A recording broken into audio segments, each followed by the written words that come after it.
Turn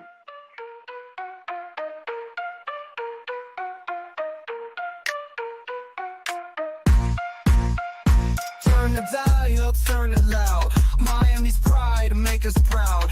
CanesWear crew, you hear the crowd. Hurricanes ain't backing down. Every play, every score. Raising bets and raising roar. Rocking orange, green galore. All for one and one for four. We got FTSN, taking names, winning again. Podcast fam, till the end. Tune in, now let's begin.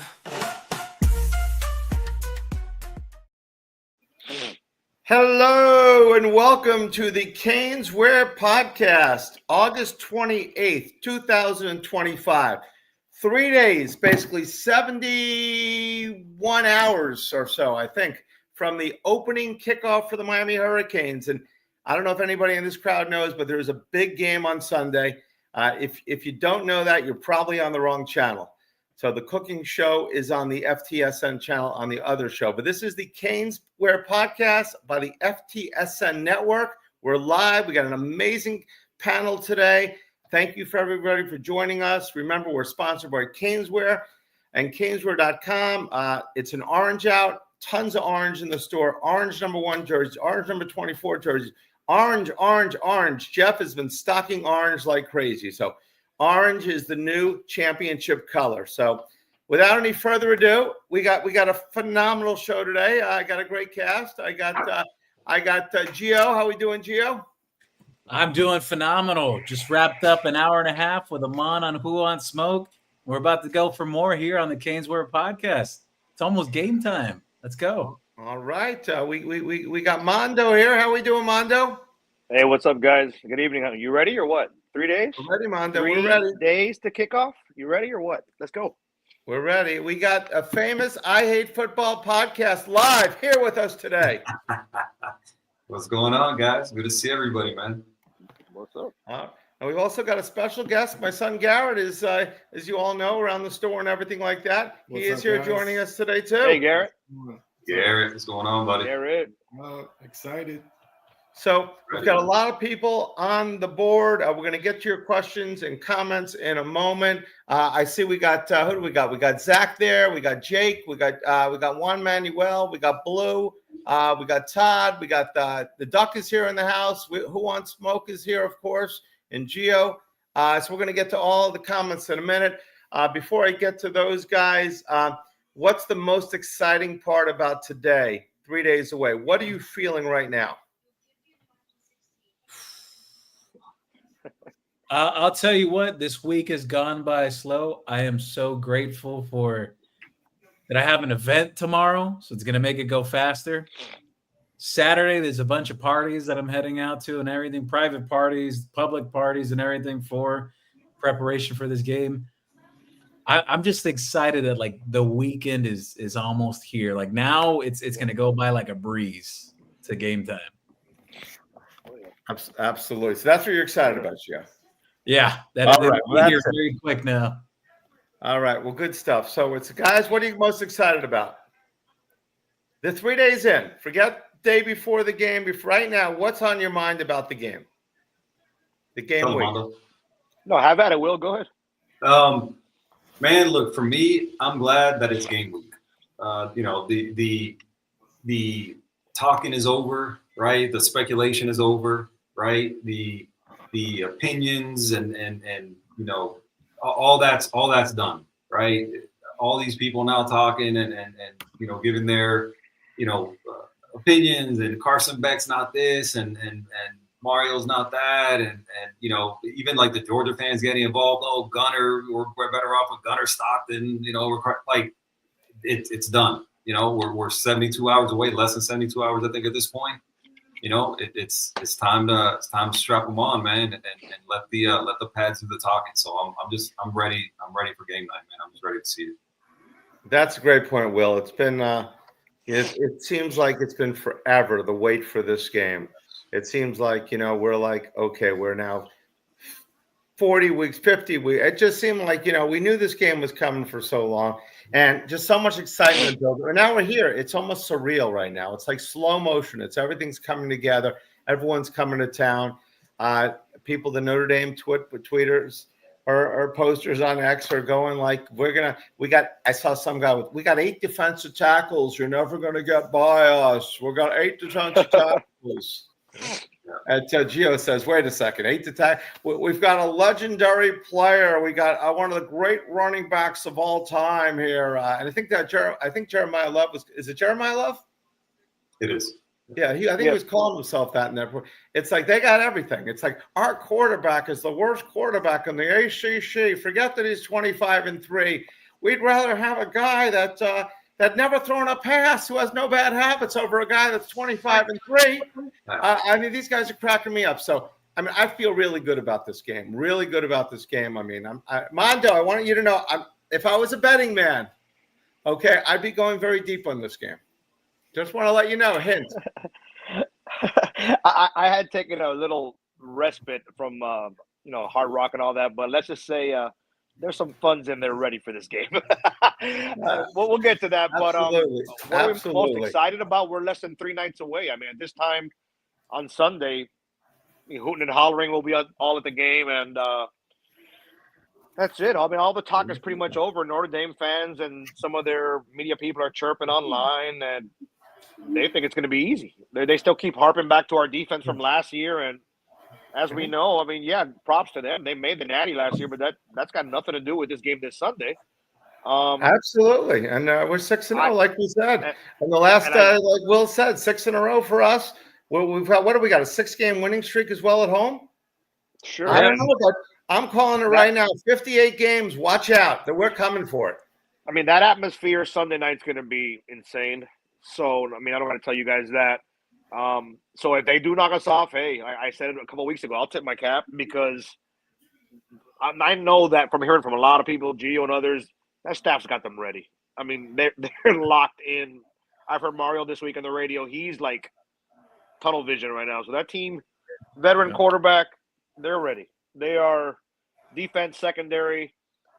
They got it. I mean, they're the underdog this weekend, according to the odds makers. But I love it. +2. It's phenomenal. I mean, just hammer the money line, in my opinion, is what I'm saying. I agree. I agree. Gary, you got anything to add about your excitement level for the game? Yeah, it feels like it's been the longest wait ever since that disappointing end of last year. So just I've been waiting. Feels like forever for this moment. And back in 2017, that was like the best game I've ever been to, personally. It was just the most amazing experience. It was the loudest game I've ever been to. The Bandy pick 6, of course, and just it gives me chills thinking of that game. So if we can get something close to that again, it would just be so amazing. And I think they're really going to feed off the Hard Rock energy early. The defense, I think, is going to be just flying around, feeding off the energy. It's going to be loud as hell in there, and we'll see how Carson does his first game back off the injury. And I like us 31-24. I think we just got to contain Love is the biggest thing, and keep them in check. And I feel good. I think they're definitely going to play off the energy, like I said, and it's going to be a fun one. I can't, this is the most excited I've been for a home game, and maybe since that game, honestly. Like just wow, that's a big statement. A big opponent in the Rock under the lights. People just don't get it, but we know what it's about. So. I was telling somebody the other day, so I got a chance. I went to Notre Dame in 2016 when Miami was there. Stayed in Chicago, drove over to South Bend, and I told people I was treated unbelievably nice by the people in South Bend. Like I was truly impressed. I didn't expect that, obviously, based on the rivalry that they had in the 80s and the 90s. Fully expected to not be treated well. Everywhere we went, bars, restaurants, the ushers at the stadium, after the game, even Miami having lost the game, nobody was talking trash. Nobody was whatever. I was really impressed. I would tell the people visiting from South Bend coming to Miami this weekend, don't expect the same. Excellent setup there. Look, I won't be the one doing it, right? I mind my business. I root for my team. I try not to talk trash to anybody. I can't speak for everybody that will have been tailgating for the better part of of the entire day by the time kickoff comes around. I am just telling Notre Dame fans, if you're watching, I'm not condoning it. I am just telling you, do not expect the same welcome that I got in South Bend. Don't expect for you to get that in Miami. They will not be nice to you if you're wearing Notre Dame colors. Just be ready. CJ Carr better be ready too. Will, I agree. Most of us have a good experience with all fans. I mean, I don't care if you're in Miami. Most fans are respectful, but you do get sometimes a handful that aren't. I think most of the Notre Dame fans will get treated okay, but there's plenty of fans that told me in Notre Dame they weren't treated well. So you just never know. But you're right. You were lucky, and I mean, I'm sure the 5 bus will be treating the fans very well, and especially when we're saying bye, because we won the game big. You know. All right, so let's see. Let's get some questions here. Zach Minger reminding us it's Happy National Banana Lovers Day. Okay, grab me a banana, Garrett. Jake, Brett, Gio, Mondo, Happy Hump Day. I guess that was from yesterday, from Tacoma. I just rolled in a little while ago. All right, repping the U. Awesome. All right, Jake just made the travel. That's awesome. Juan Manuel's in the house. Great to see you, Juan Manuel. Let's go. Yes, we changed it tomorrow night, Blue. We're here, baby. Let's go, Canes. Todd Fowler, Dolphin Denny says, let's go, Canes. Let's kick some Notre Dame arch. All right. The mullet Duck is here, fresh off my live chat on Cane Smoke. Awesome. Duck's doing a double dipper here. So if you've double dipped tonight, please let us know. That'll be awesome if you join. If you can't get enough Geo, you need Geo 24/7. I need more Geo in my life. Tell us, please let us know how you feel about that. Let's see what we got. Who do we got here? Who wants smoke live Miami? Any questions here? Juan Manuel. All right. Hassan, great seeing you tonight. Thanks for joining. Lorraine, always a pleasure. Number 1 Cane fan, Lorraine. All right, Juan Manuel. Let's see what he's got. He's so grateful to know that CJ Carr is apparently walking around like the cocky rooster. That's a good thing. Around campus with Marcus Freeman, gut feeling handed him the job. Kid was vomit. All right. And that I want to ask Q a question on that, because I kind of said my piece on that with Amon this week. And I want to ask Q, because I'm sure Q will have a good response for that. So Marcus Freeman kind of divulged maybe a little too much by saying that his decision in going with Carr was a little bit of a gut feeling. And some Miami fans are saying, well, you know, so you're going with a gut feeling, not what you saw with your own eyes, because there was pretty much a narrative coming out of Notre Dame's media that was watching their camp that Kenny Minchie was looking like the better option through most of their camp. And then all of a sudden, CJ Carr wins out of the blue as soon as their camp ends.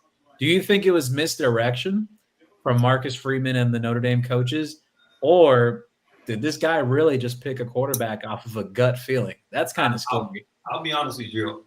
I don't think it was misdirection. If you saw that answer, he was struggling on how to answer that question. I think that was real.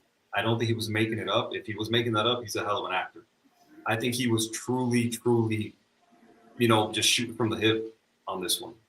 You know, you're going with a guy who's never, ever thrown a pass in college, you know, and now you're going on the road at Miami, you know, to open up the season.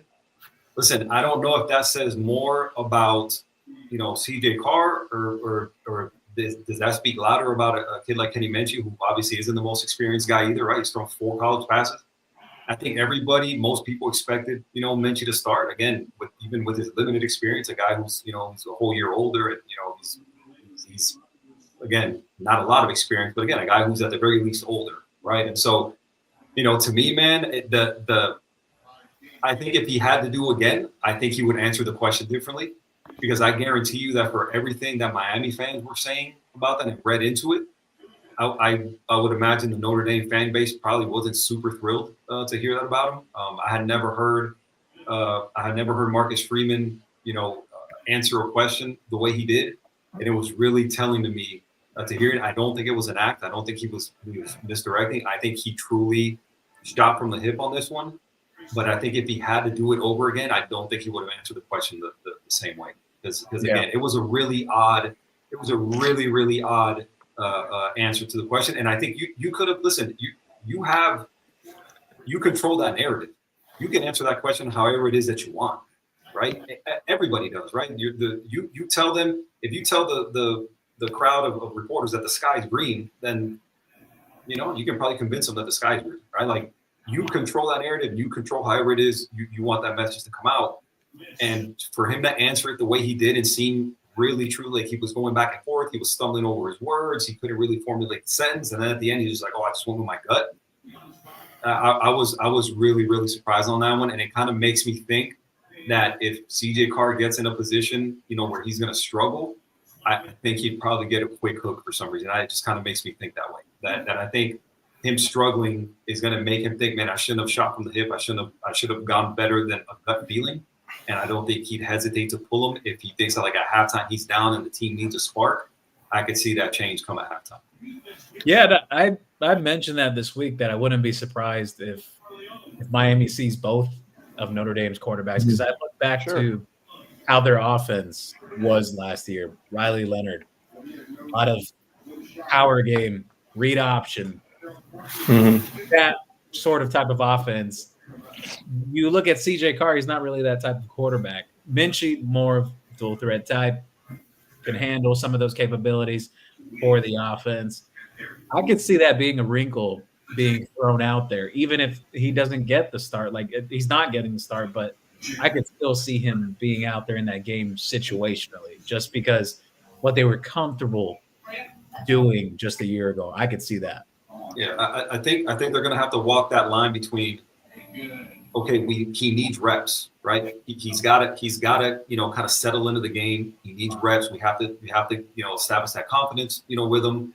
A couple of little screens and some short passes in order to kind of get that confidence going. And if you start, kind of pulling him from the game for Minchie and packages and the whole deal, I just don't know what that does. Obviously we don't know that kid. We don't know what his personality is like. Again, do you think, in their mind, if you're Marcus Freeman, man, I can't pull him because that's going to mess with his psyche, or it's going to, whatever. It'll be really interesting to see. Like, I was listening to somebody earlier today on a Notre Dame pod. They were talking about they don't think that there'll be packages. They think if he struggles, they're going to pull him and play Minchie, and then that'll be the end of it. Like I said, I kind of feel like that's going to be the case. Like with a guy who's never played, again, with those reps, and let him kind of settle into the game. But I think if he throws a couple passes and you pull him and you kind of you got him coming in and out, I don't know that you establish a rhythm with that offense and with the offensive line and the whole deal. So to me, I really feel like he plays, he struggles, and they pull him at some point in the game and play Minchie. I think there's definitely going to have two quarterbacks. I think it's actually going to be by design. I don't think it's just going to be that if he's struggling. I think they're going to be rotating. Not the Wildcat or so, but they're definitely going to be rotating. So we'll see what everybody else thinks. Kim Sanchez, welcome to the show, a.k.a. Kim Tomlinson.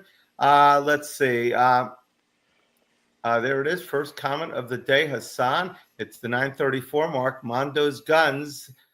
Congratulations, Hassan. You are the first to bring up Mondo. Look at that. We're definitely going to get the female crowd in this one now. This is, hold on. Let me see if the wife's inside. Yeah, she's inside the house. All right, good. Next week, Mondo will be doing push-ups for every point the Hurricanes score live. All right, so that's going to be very exciting for the women. Bring your wives, please.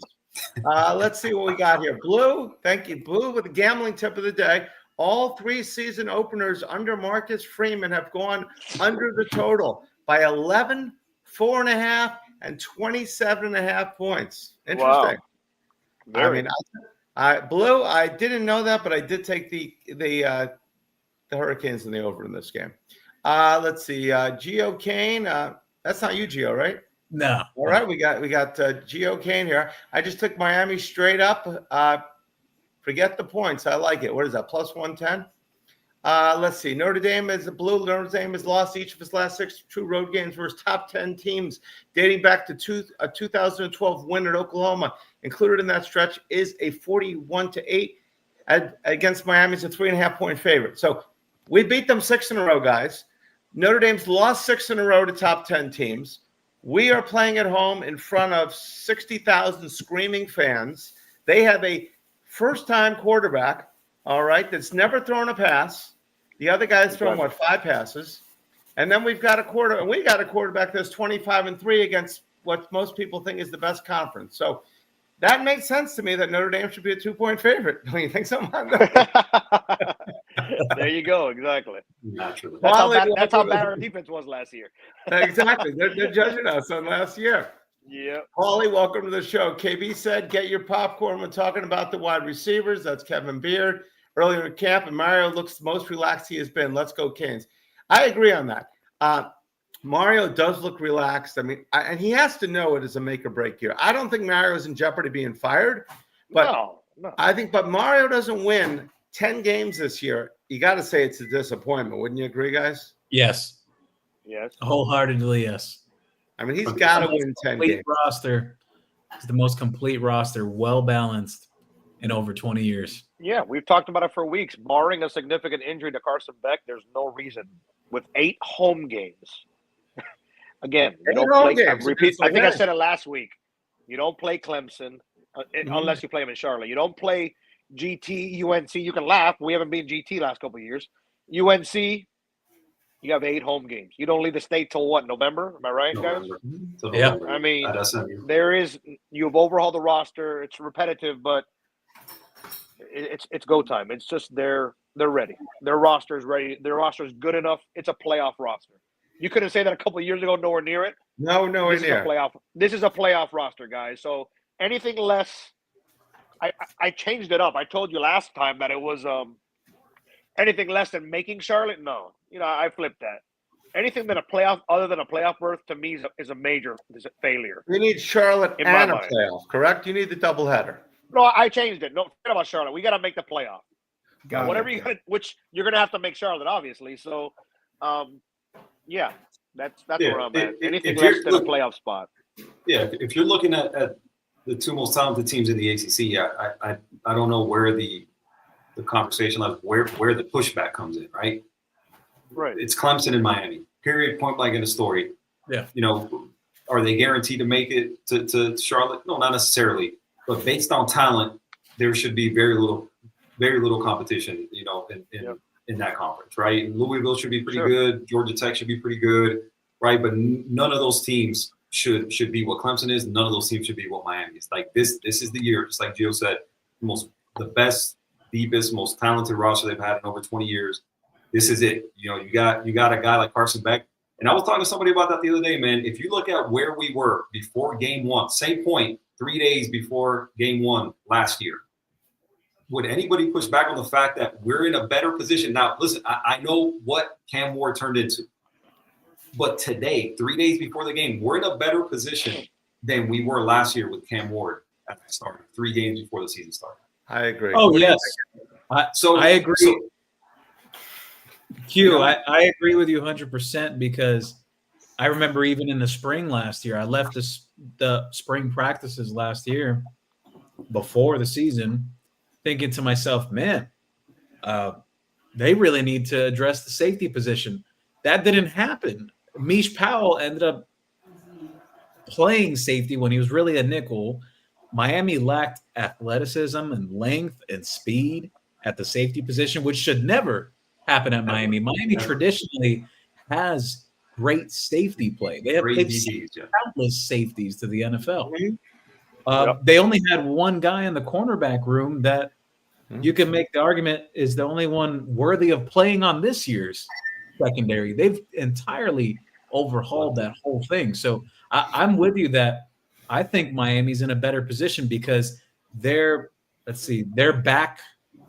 It would be, 2 and 4 and all right. So they're back 6. No, wait. No, that's 5 and 6. No, they're back 7. Okay, their back 7 on defense is bigger, faster, and stronger than a year ago and more productive and more all-conference players. Naturally, that weakness of Miami's defense last year could become more of a strength this year, especially your cornerbacks. You got 5 guys that could legitimately play. And your 5th guy was an all-conference guy in the Big Ten a year ago at Michigan State. That should give you an idea where that secondary is now. So I agree with you, Q, that I think the team is more prepared. Like Do I have my questions? Defensive tackle depth? Yes. But all around, the way the roster is constructed, it's the most balanced team. It's the most balanced team. I'm with you. Continue. 100%. Yeah. Look, people again, man, I've heard all this, bashing about, Carson Beck, and I'm like, listen, there again, right? A year ago, people were doubting Cam Ward, right? Mhm. And now look at what he did in this offense under the direction of Shannon Dawson, right? And Shannon Dawson doesn't get the praise. He doesn't get the national notoriety, right? Everybody's like, oh, that was Cam Ward, that was Cam Ward, that was Cam Ward. And again, when you're looking at the roster, right, and what it is that Cam Ward had at his disposal last year, you're looking at guys that really weren't drafted, right? These guys, Jacob George wasn't drafted, Xavier Restrepo wasn't drafted, Sam Brown wasn't drafted, right? The only guy drafted there was Elijah Arroyo, right? And so you're looking at what it is they did with this roster, guys that weren't NFL talent, right? And had the number one offense, in the country, right? So there again, Carson Beck with Shannon Dawson, a guy who's all the experience in the world, in the SEC and the whole deal. I just find it hard to believe that this offense is not going to be a really, really good offense. Like, I'm not saying it's going to be the number one offense like they were last year, but nobody can convince me that this offense is not going to be one of the best offenses in the country. Well, didn't Heatherman did? You know what narrative I think is hilarious because people have brought this up. When it comes to Beck, because I remember this with Ward last year, that everyone said, oh, but the fumbles and this and that, and whatever. He wasn't playing with Miami's offensive line. True. He didn't Good run point. the ball much last year. Excellent point. People bring up Beck's interceptions last year. His receivers led the entire country in drop passes and the most yards per drop pass. They had 600, almost 700 yards of drops. Exactly. That's crazy. That's crazy. And considering he still threw for over 3,000 yards. He had in the upper 20s for touchdowns, 12 interceptions. But you go back through some of those games, 2 of his interceptions in that Alabama game where he started off cold, it was his receivers running the wrong route. Go back and watch those games because people at the time, they said, oh, wow, well, Beck's throwing all these interceptions. What's going on? Look how he played in that second half. Like, if his team is gelling and his line is protecting, I think he definitely needs an offensive line more than Cam. Cam was more agile. Carson's more downhill. Straight line. Yeah. So I look at the interception thing like, okay, you need to look at the issue that they had with drops and how many of those picks really came from drops. There was quite a few. There's context. There's context of those 12 picks, right? You can't just look at the number and be like, oh, he was terrible. Listen, man, I live not far from Athens. I live, right north of Atlanta. Know a million Georgia fans. And the trash that those guys have talked, like, oh, we're so glad he's gone. They're like, oh, so you guys upgraded with Gunnar Stockton, huh? Okay, well, we'll see. Those guys, they blame everything on Carson Beck. They take no responsibility. And I've told people, listen, man, Georgia's offensive line had 3 players drafted in the top 100 of the NFL draft. And they couldn't protect them. They had 3 offensive linemen drafted in the top 100 of the NFL draft, and they couldn't run the ball. So, listen, is it coaching? I mean, I would say coaching probably has to involve some Stacey Searles being the offensive line coach, right? Mike Bobo as the offensive coordinator. I would imagine some of that falls on them because when you have the talent that they have, granted, they had some injuries and everything, right? So you can't overlook that. But, again, you have 4 and 5-star running backs. You have, NFL talent, protecting the quarterback, right? And they couldn't run the ball and they couldn't protect the quarterback. So how is this Carson Beck's fault? Like, there's no quarterback that can succeed and thrive under those conditions. With receivers who can't catch a cold, with offensive linemen who don't protect, and with running backs who can't find the hole and run the ball. So, listen, the next quarterback who succeeds under those circumstances will be the first quarterback to succeed under those circumstances. It doesn't exist. Yeah. It doesn't. Josh Allen, Lamar Jackson, Patrick Mahomes, Joe Burrow, none of those guys succeed without the help around them. And Carson Beck is no different. But those guys take no responsibility, 0 responsibility for everything that happened around Carson Beck. All those guys getting arrested, those guys were getting arrested. It was like 3 dudes a week from Georgia getting arrested. Carson Beck wasn't one of those guys. He wasn't. He had a Lambo. and he wasn't speeding through Athens getting a red. The guy, for whatever they want to say about him, he wasn't the issues there, on or off the field. So, Yeah, our new defensive coordinator said this week that our offense is hell to deal with. So I think he knows about defense and defending an offense. I know you could just say, "Oh, chalk it up to coach speak," and he's just saying that, but this offense has a lot of good pieces, man. And Dawson proved last year. Yeah, he had Cam Ward as the number 1 pick. But let's give Dawson some credit, right? I mean, Absolutely. 100%. You have to. You have to. Of course, You'd you be have to. crazy That number not to. 1 overall pick was a 5th round projected guy last year, before the year. So I think this offense is gonna. I mean, I'm just waiting. I've been saying it for weeks now. In the second quarter, you're going to see all the texts and the tweets. Oh boy, this Beck guy sure can play quarterback, can he?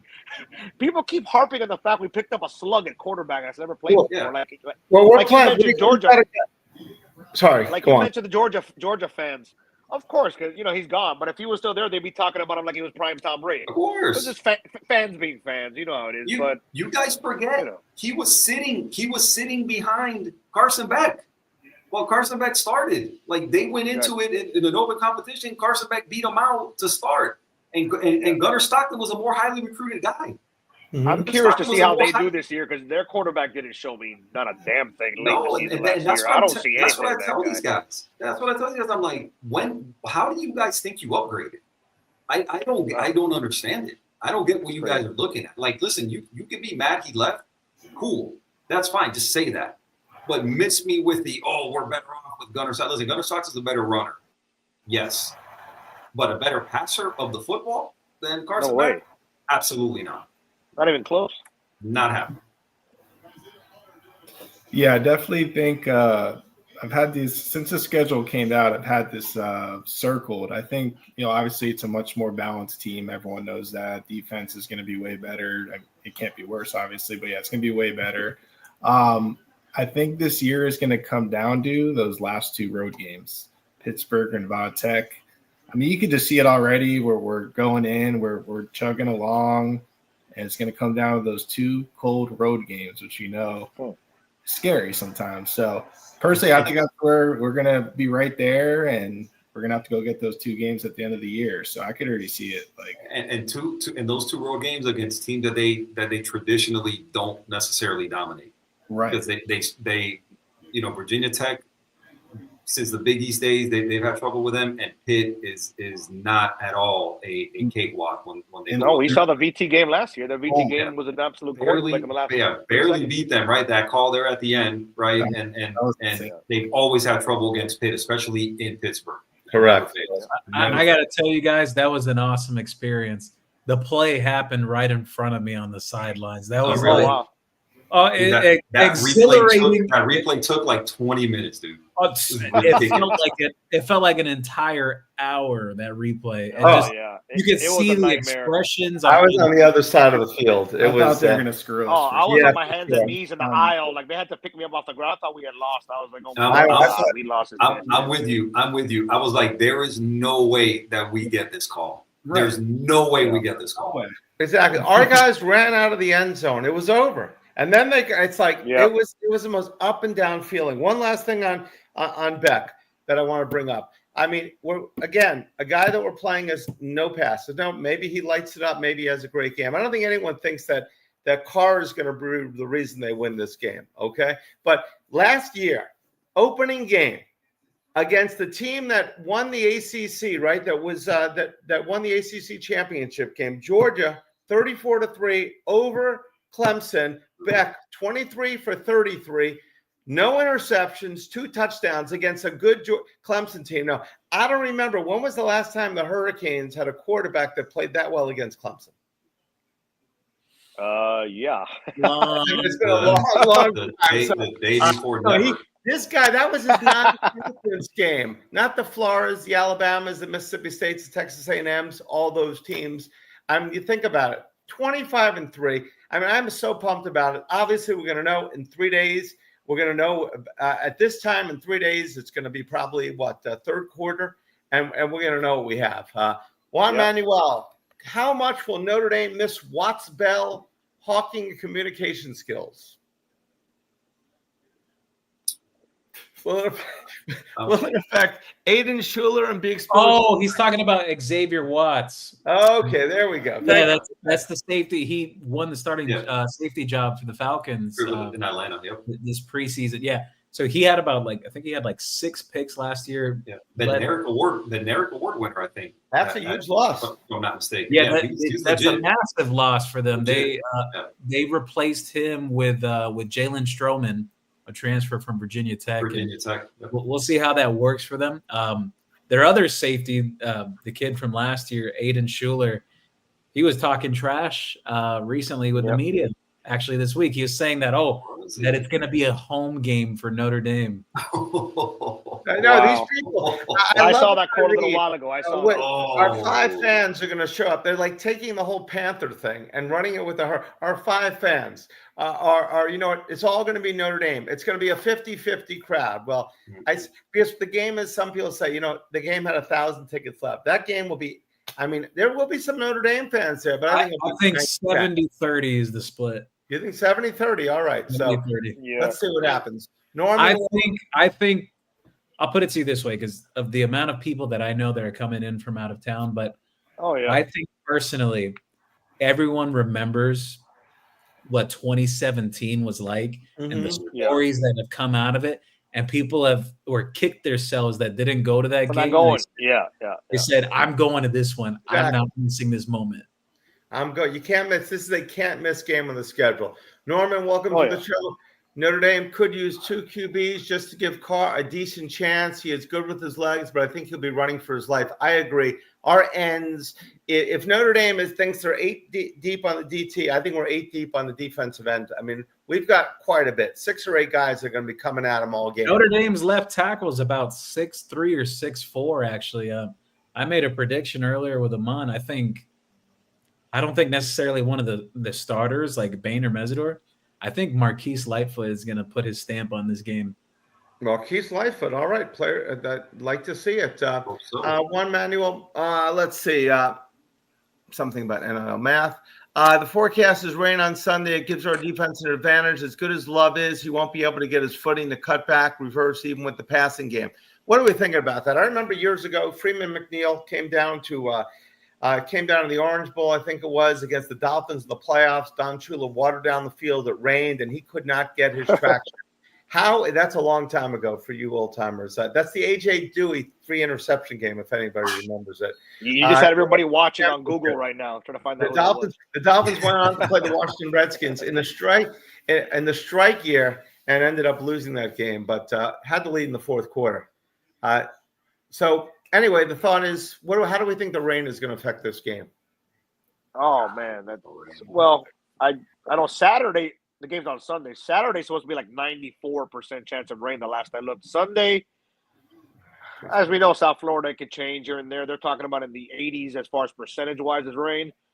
I mean, obviously that would forget about the game. I mean, anybody going like me, myself, or you guys are going, I'm sure.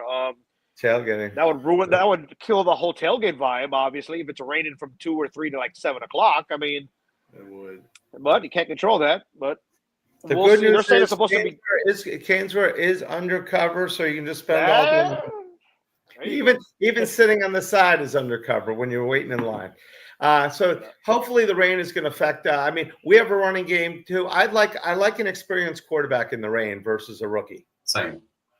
Would you agree? I just hope fans don't not show up if it's raining, because most of the crowd is going to be. No, they're going to show up to this game.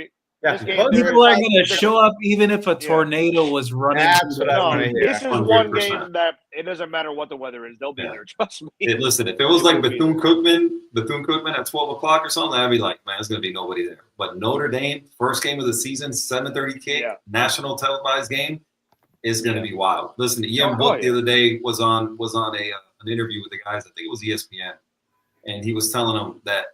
And I want to say that 2017, he was starting quarterback for Notre Dame, and I think he said that was the loudest environment he had ever been in. Well, he was actually the backup. He came in. We talked about that last week. I think it was. He came in. He didn't start that game. Because they knocked out the starter out of that game. Oh, Brandon Wimbush, right? Yeah. Okay.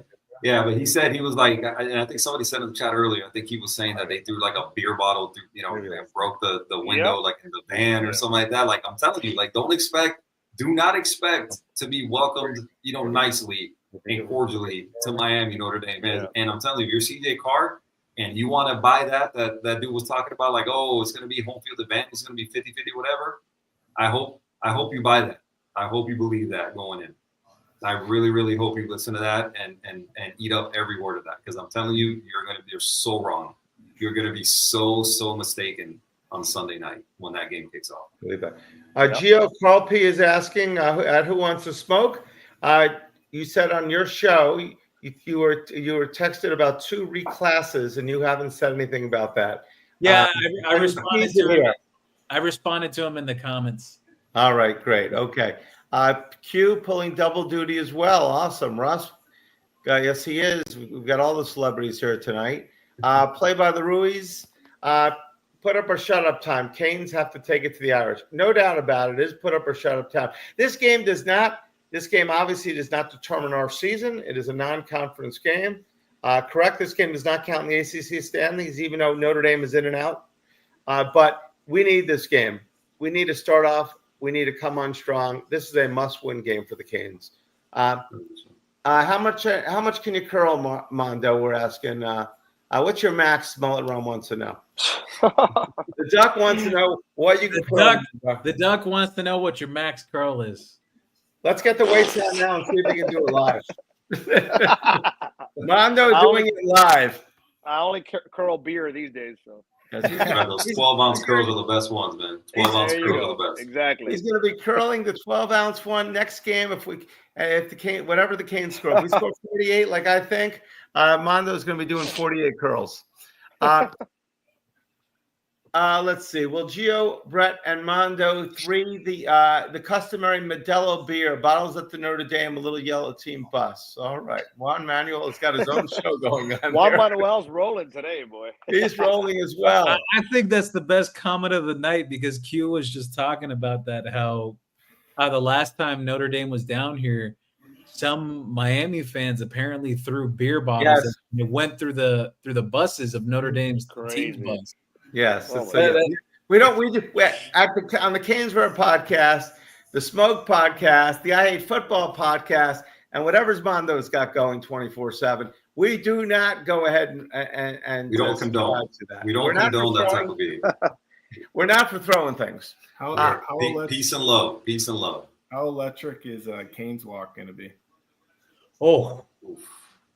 For that game, oh my goodness, It's nothing. It's going to be wild, man. It's going to be wild. What's the over under that Mario gives a great new headshot with just like an angry look, like he's ready to angle or kill someone out there? What's the over for sure on that? Those are going to be plenty. You're not going to be able to get a smile out of Mario starting, probably tomorrow morning.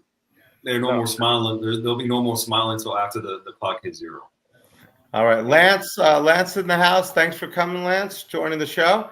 I'll talk to that again. Juan Manuel calling out. Let's see. Gio, Jordan Lyle will have 100+ yards, 2 TDs. Miami will rush for 250 yards. Wow. I called Jordan Lyle, and I said Jordan Lyle and Marquise Lightfoot, I said, are my 2 guys that I'm taking as players of the game for Jordan Lyle and Marquise Lightfoot. All right. You will all come out with our players of the game later on. Garrett's leaving. Garrett, who's going to be your players of the game? He's checking out. Give me your players of the game before you leave. I like Jordan Lyle a lot. I was going to say that. I think he's going to break a few for sure, especially if it's wet. He could definitely break a big one. And I'm going to go Xavier Lucas. Nice. Xavier Lucas. So those are my 2. Lyle and Lucas. We'll see. Lyle and Lucas, the L boys. I like it. All right. Good choice. You leaving, Garrett? Thanks for joining the show. Thanks for hopping in. All right. Go Canes. All right. Who's from the Jersey Shore? Duck says this guy's from the Jersey Shore. Who's from the Jersey Shore? I think he might be talking about me with my new haircut. With the new haircut. Exactly. That's what I said. Who is this guy? Well, we said he needs more product. He needs more product before he can get on the. I like the look. I show. like the look. He looks like he could be the Oh, it Jersey looks Shore. sharp, man. 100%. Yes, he could be on that. He could be on any of those HBO cable shows. Let's see. UGA had a revolving door last year. Depth was thin at running back and tight end. I mean, they played better than they probably should have. That Georgia's game got more out of their team than they probably should have. I give that to Kirby Smart. Great job of coaching. I don't think they had the talent that they usually had last year. They won the SEC with a not great offense. So, I mean, exactly. it's They definitely did have a solid defense. They did have a solid defense, which we know defense wins. Yeah, so if Gio Kane makes a good point, if they would have caught half of those passes, he would have had close to he would have had 400 more yards. And you look at Nussbaum or Klubnik, I mean, these guys didn't have any better stats, really, right? Yeah, I'm really, again, that's another thing with the Beck bashing and the whole deal. Nussmeier had his best season last year.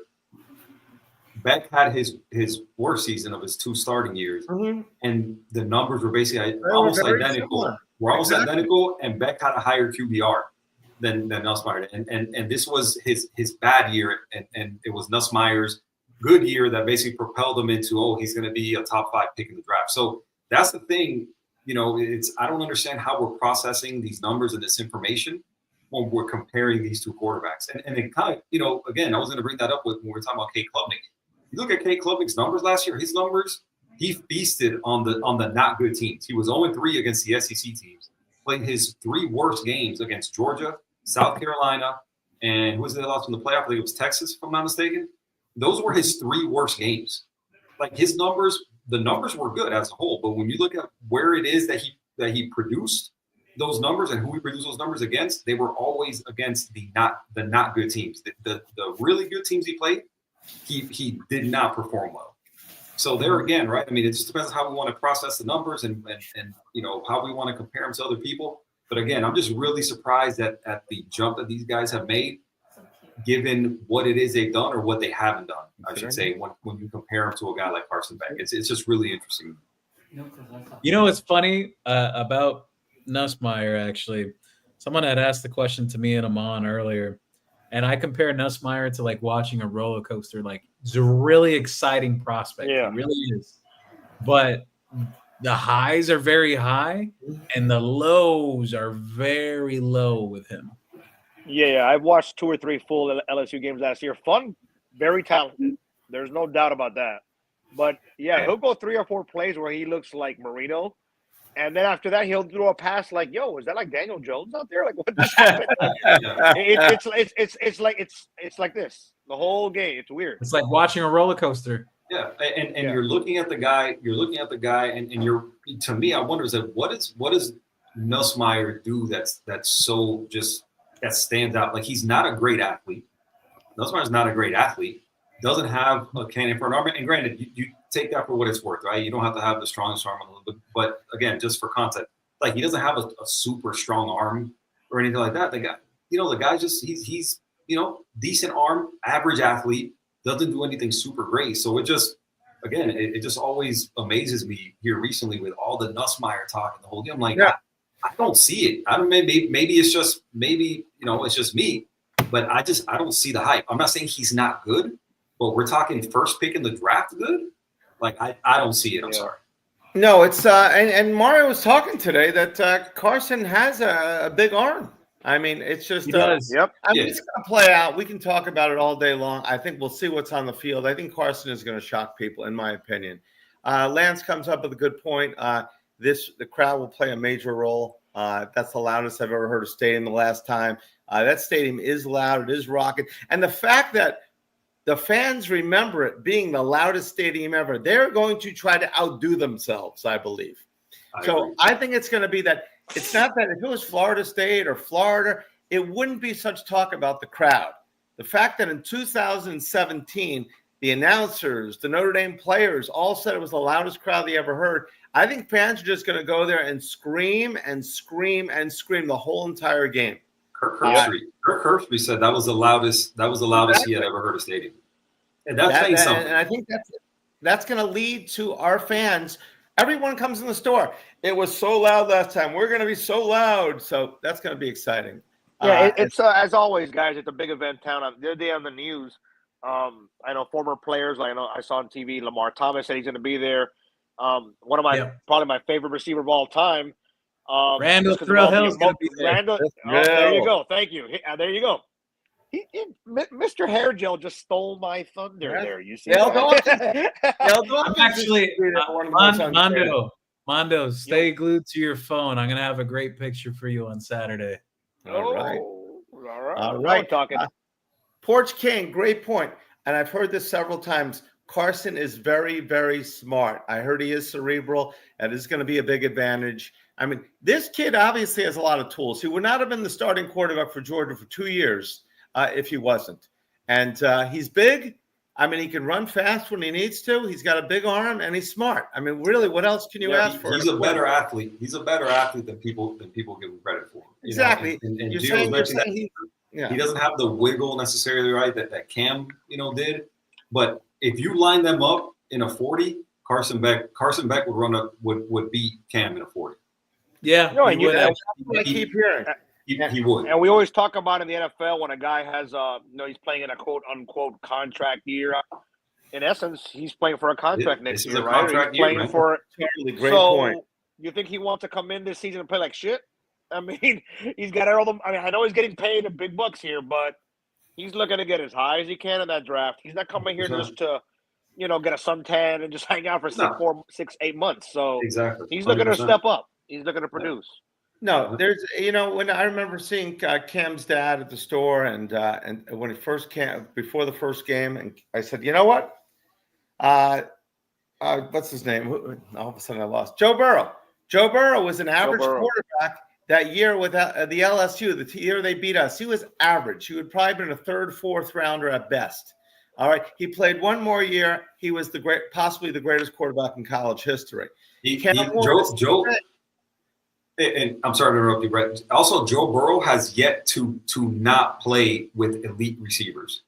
Correct. The entire time Joe Burrow has been a starting quarterback, I would he's played with elite talent. Correct. He has played with top. He played with looking back what he had at LSU, that was playing. He had the running backs. Justin Jefferson and Jamar Chase. Yeah. Not just that, they also had a third receiver. I forget his name. I was actually watching LSU. Terrace Marshall, another guy who's still in the league. Terrace Marshall he was with Carolina. Yeah, Terrace Marshall was with Carolina. He got drafted by Carolina. I don't know where he's at now. He's still in the league. Yeah. So crazy receiver group. The point is the difference in that that year, that obviously now there's more years, but the difference in that year, this year, Carson Beck or any of these guys could just light it up. I mean, and I think Carson Beck's going to have a better offensive line. He's going to have much better running backs this year. He's going to have great tight ends again, and he's going to have receivers. I mean, the more I see what's happening in the NFL with the Canes players that are being cut, I mean, Damian Martinez was our number one running back. He didn't make a team. I mean, he's on the practice squad. Xavier Restrepo is our number one wide receiver. He's on the practice squad. It's amazing what Cam Ward did. So, and I think Beck has better talent this year all across the board. I agree. So I think we're going to see something special. I mean, we can, like I said, we can talk about it all day. But I've said this before. I'll put like a footnote on it. So Cam Ward exploded in Miami's offense last year. He really did. He had a tremendous year, record-breaking year. What's to say Carson Beck can't have an explosion in this offense either? It's a very QB-friendly offense. It's got a really good offensive line. Has some really talented young receivers, has a highly productive veteran in CJ Daniels. Alex Bowman, the tight ends, caught 15 touchdowns over the last 2 seasons. He's got Lofton. He's got 3 running backs that can legitimately play. So it's a favorable situation. Who's to say that he doesn't have a year that he explodes in Miami's offense? QB-friendly offense. And the last thing I'll put to it too, I spoke with someone that had a conversation with Carson over the offseason. I think most people could deduce this at this point. one of the biggest reasons why he left Georgia, aside from the whole injury thing and whatnot, because he was contemplating going or coming back or whatever. I think if he played in the playoffs, he wouldn't be at Miami right now. Miami would have gone after another SEC quarterback, but that's a story for another day. Yeah, but it's not Ewers though. This is another guy. But here's the thing. The main reason why he left, him and Mike Bobo, Georgia's offensive coordinator, were not seeing eye to eye. That just Beck did not like the offense, did not like the situation that was going on. We also heard behind closed doors too that he didn't feel like they were proactive in getting him help either. Mm-hmm. Which is crazy. Again, when you look at how Kirby Smart has recruited since he's been the head coach, like they always have a top 5 class. He's finished with number 1 class multiple times. They go out in the portal and bring in talent. Like they're not like Dabo, which is like, oh no, we don't portal. Like they use the portal, and you see it this year. They totally flipped the receiver room, from the portal, right? Branch from USC and some other guys, right? They thought they had that last year, but Thomas from Texas A&M, exactly him. So they thought they had that last year. It didn't work out. The kid they brought in from Mizzou got, I think he was in trouble from the jump, and Colby Young, obviously, that didn't really work out. I think he was in trouble too, and so on and so forth. But they flipped the receiver room this year, but it was surprising, and I've talked to people about that. It's like, how did a team that recruits, like Georgia, and listen, I'll go a step further, and it's what I've said about a handful of teams in the country. Georgia picks and chooses. They don't recruit, right? Texas, Ohio State, Georgia, teams like that, they pick and choose. Like they go, hey, I want you, and they get them. Everybody else recruits, right? And so when you look at that being the case, I also feel like that should be the case with your coaches. So to me, it was shocking that you lose Todd Monken to the NFL and you go out and replace him with Mike Bobo. When to me, the same effect you have in recruiting, you should be able to have that to translate to the coaching staff. You should be able to go out and get that next up and comer. I'm sorry to interrupt you. You should be able to just go out and get that next up and comer, or go to whoever that is and be like, hey man, we want you, come to Georgia. We're going to pay you more than we pay just about any coordinator. You're going to be the offensive coordinator. And how you settle for Mike Bobo is absolutely shocking. You know what's funny though about Mike Bobo? Most Georgia fans don't like him. No, like, I'll do you one better. They hate a him. lot of time They with Georgia. hate Like him. we're talking Mark Richt era, and even Kirby Smart now. There's a lot of Georgia fans that don't like him, and like again, I'll say, like you mentioned, Todd Monken, and now he's with the Ravens and everything. There's a reason why Beck left. And they downgraded. They downgraded at OC. Yeah, they downgraded OC. Like I said, I don't know how you settle for a guy like Mike Bobo when you lose Todd Monken. I don't get it. It's shocking to me. All right, Aaron Frazier, welcome to the show. Don't forget, UGA O-line was an average run and pass blocking. UGA was 102nd in rushing. Wow, I didn't realize that.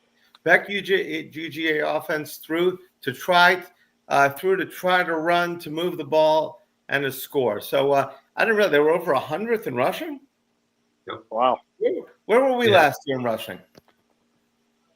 Top quarter. It's basically the it was near the top quarter of the country. It wasn't fifth in yards per rush. Yes, I know that. And I think we're going to run more this year than we ran last year. I think probably most people think that, because obviously, unless Carson, even if Carson is in line to get the Heisman, I still think they're going to run more than they pass. So I think it's going to be about probably 55-45 is my guess.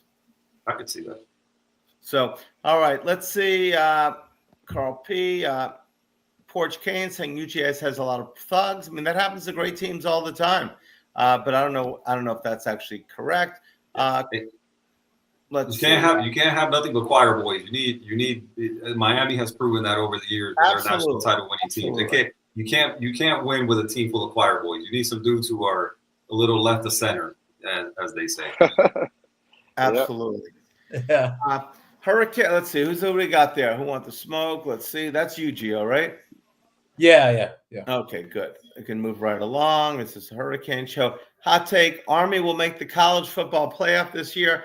I am an Army fan. Yes, they exist, and we are very well improved over the last few years. So that's Dark Sage. And listen, I'm always rooting for Army. I'm always rooting for Navy. I'm always rooting for Air Force. I mean, it's hard not to be rooting for those teams to win.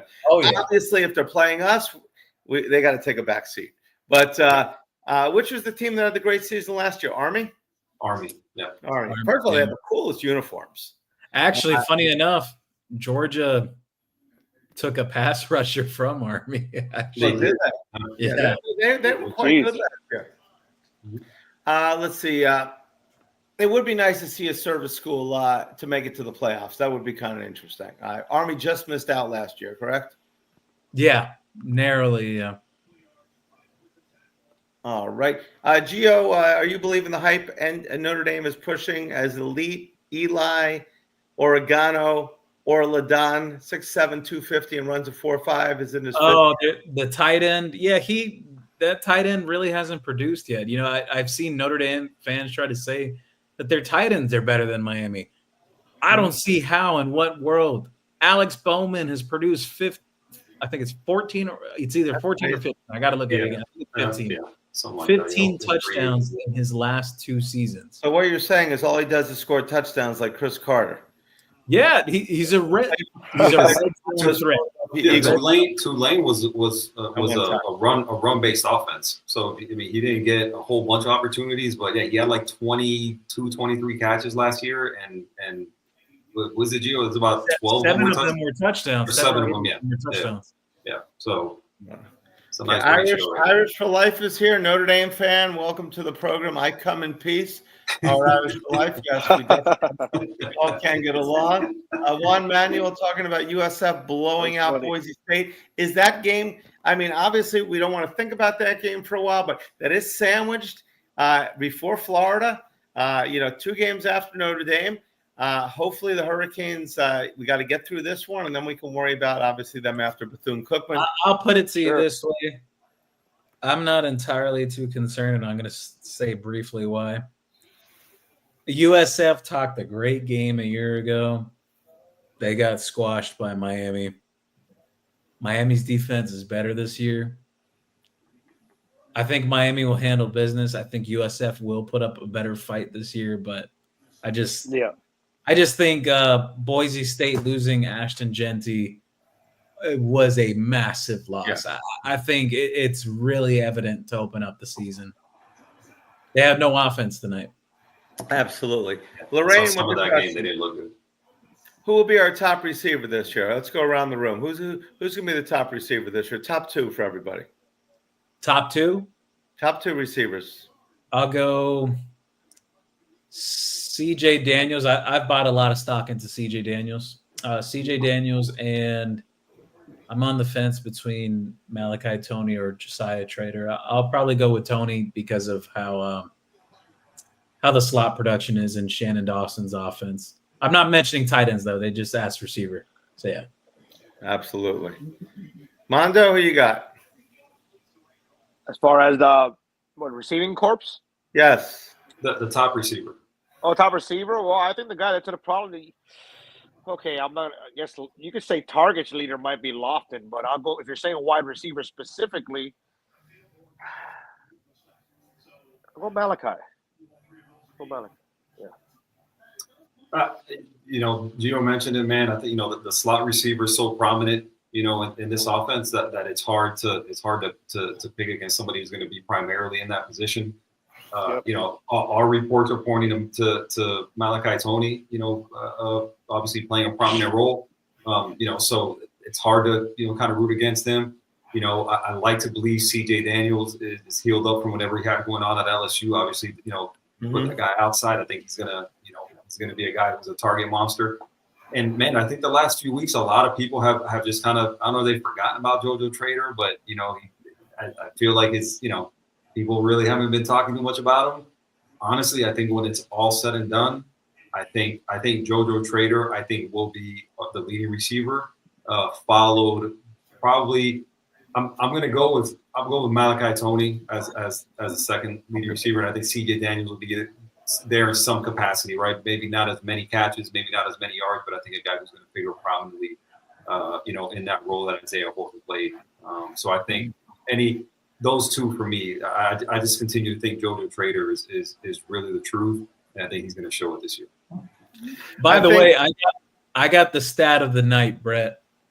All right, we're ready. Drum roll, please. Know everyone here left numbers and whatnot. This comes from Amon Richards, actually. He shared this with me throughout the offseason, and I checked and verified it is true. C.J. Daniels has only dropped 5 passes in his entire collegiate career. That's basically an average of just 1 drop each season. That's insane production. That's like it. Aside from what he's been doing in practice and the chemistry between him and Beck is really good. I've bought some serious stock into CJ Daniels. I like that Brian Kelly was so complimentary about him. Every time, especially early in the offseason, they asked him about CJ Daniels. And, Brian Kelly can be, he can be abrasive and, he can, but he was super, super complimentary about CJ Daniels. And to me, that was really telling the way he spoke about him. So, I think with him being 100% healthy, which it sounds like he is, he got over his heel thing that was bothering him. It seems like the whole season at LSU last year. Hopefully we see more of that Liberty CJ Daniels that LSU thought they were getting last year. Hopefully that's the CJ Daniels at Miami. I could see it now. The message boards, the X posts, Beck to Daniels lighting it up this season, and everybody's saying, of course, you had to get 2 guys from the SEC to do it. But of course, I have no issue with that. Of course, I have no issue at all with that. None. As long as they're most successful in their Canes, like Cam Ward. 100%. You know what? He's a Cane. I'm going to go Joshua Moore. I think he's going to have a big season. I think 20 catches for 500 yards this year. I think he's going to be catching a lot of long balls. Throw it up to him. 20. I like that average. I like that average right there. Let's long ball specialist. All right. So Malachi, I think will have a great year as well. But I think all the guys we mentioned will do fantastic. Let's see. Who else we got here? Let's go CanesWear. Thank you, Kellen. Let's go CanesWear. Absolutely. Remember, the show is sponsored by CanesWear. The Spot Miami Fan Shop. It is an orange out. We have tons and tons of orange. We'll hopefully have them in the store tomorrow. They're in already. We just got to put them in the system. We have the old Donation shirts. We just brought back and relicensed them. The swag shirt from Donation, the Abraham Lincoln shirt. We've got it's all the cool shirts from James and Donation. It's going to be, we'll have those rolling out in the store very shortly. Lots of other really cool things are coming as well. We have the orange #1 jersey. Now we have 2 #1 players, JoJo and Torre. What did they take it away from them for a couple of games or a couple of? It just changed. So makes them earn that. Here's what happened here. Keelan Marion came in. He was originally he was going to wear 1 at BYU this year. Came here, they gave him 0. JoJo wanted 1. From what I understood, that was already determined even beforehand that JoJo and Mohamed Toure were going to get 1. But I got contacted by someone from Miami saying that, oh no, that's not accurate yet. They haven't been given those numbers. So they were just basically given blank numbers throughout camp, but it was confirmed between yesterday and today actually that they're both wearing 1. It's just I don't know whatever was going on there. I don't understand why the secrecy, but I'd put that out July 30th, and it comes out a month later that yes, they are. Exactly. You put it out there, and I'm telling people, they're saying who's wearing 1 #1, and I'm saying, and I told them, I said, no, the roster, we got 3 guys at 0. I mean, how do you have 3 guys at 0? So I said, Gio said it, and it is true. So I know I've heard how Mario he holds that number in high regard, right? Yes. So that's his big thing with it, right? That he doesn't just hand that out to anybody. I know I've heard that. You really have to earn it for him. So I'm sure that played a factor in there too. But the first guys to wear #1 under Mario, actually, it was Cam Ward and Kiko Manoa. Did he have number ones in Oregon or no? Just No, he had ones at Oregon, but Miami for 2 consecutive seasons, they didn't have anyone wearing number 1. Right. I mean, It wasn't allowed. We sold a ton of Cam jerseys, but last year we didn't order many of the number 1 Premier jerseys, which are stitched on. And I said, I wish we had them last year. This year, because I thought, okay, took a chance, ordered a ton of number 1 jerseys, which we do have the orange. We've got about 250 of those in. I think Teray is going to be a fan favorite. I think Teray is as well. That's a great point. Lance asking, Gio, are we going to flip Cooper or Johnson if we show the heck out? We can't. It's like, who is the player that starts, catalyzed the new Billy 30 for 30 film, the Youth Reloaded? So do we think that we're going to get anybody after this game? I don't think imminently. I think it's more so of a long draw with that. And the reason why I say that is quite a few of these kids are looking to see how Miami finishes. It's not so much the start, it's how they finish, getting in the playoffs, things of that nature. So yes, it's great for hype early on, but you got to sustain. Yeah. I saw where James Johnson was saying that he quoted him. It was like, Miami's been heavy on his mind here recently, so can't be a bad. James Johnson, yeah. All right, let's see. Russ Moore, you knew you couldn't beat the Jets. I missed that one. Edgerrin James last time. Let's see. How do you feel about Freeman choosing CJ Carr in a gut feeling? He's asking Irish for life that. Blues coming for an 8-bedroom house here, flying down to Hollandale Beach Inlet. We know where we're going, a Blues house, for crying out loud. Right. Blue, you're going to be in Hollandale. Make sure you get to Dania to go see that, to see Gio on Saturday with Michael Yo and Dono. You're going to be right around the corner from there. It'll be tomorrow, actually, Friday. It's tomorrow? Friday? Yeah, Friday. Right. Tomorrow. All tomorrow, right. We suggested to people to arrive about 4. It's at the Dania Comedy Improv. We'll basically starts at 4:30. We're going to go to about 6. It's me, Alex Dono from Locked On Canes, Michael Yo, Comics on Canes, a big-time comedian too. If anyone's ever seen his stand-up comedy, he'll be out there. He's doing a show right after too, about 7:30. I'm going to stick around for that, so it's going to be a fun day. Awesome. Happy birthday to Anthony. Anthony, happy birthday today. Anthony has joined the crowd. It's his birthday. Happy birthday. Happy birthday, man. Is that Kellen White? Is that Kellen Wiley in the chat? Is that that's his senior? father. Is that senior? Yep. Really? Okay, cool. Awesome. What's going on, senior? Anthony comes in with Gio. Looks like he's part of Menudo. Isn't that the old group that Ricky Martin was in and all those guys? Did Menudo sing? Didn't they they were accused of not singing? I think they were lip syncing. Was that No, that was Milli Vanilli. No, okay. Maybe next week Gio shows up with a cut off like 80s t-shirt or something. Looking like Menudo out of here. Oh, man, that's great. Hey, one thing I have seen here, Brett, just and I don't know if you were going to get to it. Good news, at least on my end, from what I can tell. Gio Kane wrote on there. He said 30%. I'm assuming he's talking rain. 30% chance 7 to 8 p.m. and then 20% chance at 9. So that's great news. Yeah. I think that's great news right there. Yeah, I think we'll be good as far as the actual game. I think we were talking earlier about it as far as it seems the threat for rain. The heaviest rain will be like earlier. I guess for the tailgate and whatnot. Yeah. So. Absolutely. All right, let's see what we got. So that's great news. Tell everyone to throw a tarp over the parking lot. We'll all be fine. Yeah. We'll tailgate on. Exactly. Absolutely, that's what you got to do. Well, no, maybe the rain gods will just pass us by and everything like that. I mean, I don't mind the rain if their running back is going to be slipping all over the place. If the rain helps us, I'll take it. That's all that matters. Look at this, Irish for life. Here's a good comment from the Notre Dame fan. Big talented O-line. Notre Dame has a smaller D-line, but a lot of talented players to rotate. That's actually a very interesting point. If that's the case, I mean, so is Notre Dame's D-line smaller but fast? Yeah, so they're smaller on the interior, which I think is going to draw quite an interesting challenge between guys like Matthew McCoy at left guard, right guard with Inez Cooper. Those guys averaging about 6'5", 6'6", over 330 pounds. Then you look at Notre Dame's side, their biggest tackle, their defensive tackle, at least, he's about 6'4", 6'5", 300 pounds.